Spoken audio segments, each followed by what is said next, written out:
पैठण शहरातील ड्रेनेज लाईनची आज प्रत्यक्ष पाहणी करण्यात आली।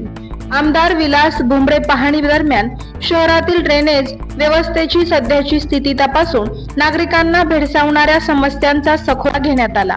सांडपाणी, तुंबलेल्या नाल्या आणि दुर्गंधीमुळे नागरिकांना होत असलेल्या त्रासाची दखल घेत तातडीने उपाययोजना करण्याच्या स्पष्ट सूचना संबंधित अधिकाऱ्यांना देण्यात आल्या।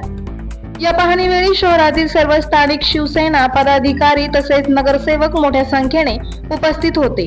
शहरातील मूलभूत सुविधा सक्षम करणे आणि नागरिकांना दिलासा देणे हेच आपले प्रमुख उद्दिष्ट असून ड्रेनेज व्यवस्थेतील त्रुटी लवकरात लवकर दूर करण्यात येतील असा विश्वास यावेळी व्यक्त करण्यात आला।